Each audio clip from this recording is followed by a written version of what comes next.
Hello and welcome to Capital Ideas TV. I'm Mark Bunting. For emergency responders like firefighters and police officers, success is measured in seconds and not minutes. That's why it's crucial they have fast, reliable, and easy-to-use communication systems. Unfortunately, many are stuck using antiquated tools that aren't just inconvenient but potentially dangerous as well. It's a problem that plagues dispatch teams across industries. Here's a look inside the cabin of your average commercial truck or transport vehicle. It's a cluttered mess of communications tools such as radios, mobile phones, and navigation systems. This setup makes it difficult for drivers to focus on the road while they're speaking with dispatchers and each other. That cuts into safety as well as productivity, two things no business wants to deal with. Siyata Mobile is bringing those legacy communication systems into the 21st century. The company develops push-to-talk radio devices that run on 4G cellular networks. They condense all those separate devices into a single product that's far easier to use and cheaper to operate. Siyata systems are piquing interest and generating some very promising sales trends. The company has been growing its revenue by leaps and bounds over the past few years. In the latest quarter, sales jumped 77% from the prior quarter to more than $5 million. The strong reception for its products has Siyata thinking big. It's aiming for organic revenue growth of about 50%, and it's targeting sales in 2018 of about $20 million. Some top-tier network operators are currently evaluating Siyata's newest 4G devices. Decisions are expected in the fourth quarter, and those go-aheads could spark a transformative period of growth for the company. Siyata CEO Marc Seelenfreund explains what the back half of this year might have in store. Marc, let's start with the last quarter. Record numbers in Q2, revenue rising 77%. How did you achieve that? The revenues were basically from our new product portfolio of 4G devices. Still not mainly in North America, in other markets like in Europe and in the Middle East. But we see growth going forward in the coming months, specifically from North America, after we launch at the North American carriers, which we expect to happen in the coming weeks. Right, that's what some of the analysts who cover you are saying, that we're in the midst of the second half and you're going to have a nice ramp in the second half of the year, the back half of the year, with new contracts. So I don't know if it's going to happen in the second half of the year or in the first quarter, but what I can say is that once we launch at these North American carriers, the ramp is going to be very, very dramatic, because we're going after very large-scale markets with a device which is going to cost about $1,000, and we think that we can sell a lot of them because there's a lot of demand for this type of a product in the market. And last time you were here, you did that first ever live demo of the Uniden UV350, which was very cool. And so remind anybody watching who may not have seen that, why this device is a game changer. It's a game changer because it's the first time that there's a cellular-based product that can go and replace two-way radio or land mobile radio. Land mobile radio has been around for about 70 years. There are millions of these types of devices across North America. They're used in commercial vehicles like buses, trucks, ambulances, police cars, and what we've done is we've developed a cellular-based product which can replace this. It's a very elegant solution, it's a much more cost-effective solution, and we really believe that this is where the world is moving and the technology is moving. You'll now be able to get a device like this from a cellular carrier as opposed to having to work with a two-way radio operator.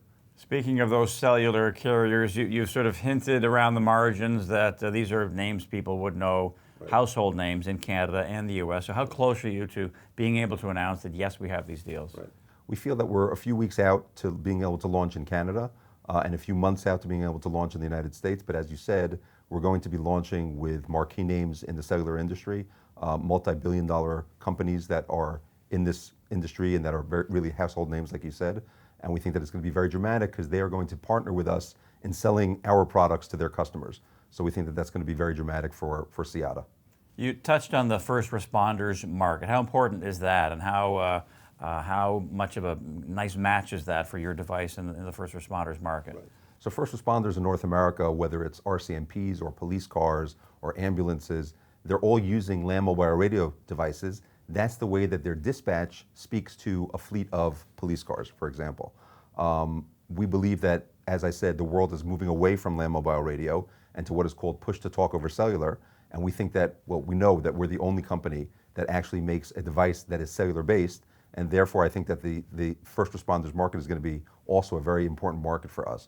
There's north of 2 million first responder commercial vehicles in North America and Canada and the United States, and we want to capture as much of that market for ourselves. You've got first mover advantage in this sector, so take us out a few quarters. How do you maintain that, and how do you, keep that lead?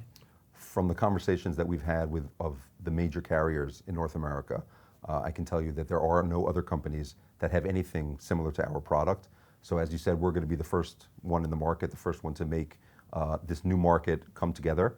And as I said, there are millions of commercial vehicles that are applicable for this type of technology. And therefore, we think that we'll be able to grow our sales very aggressively in 2019.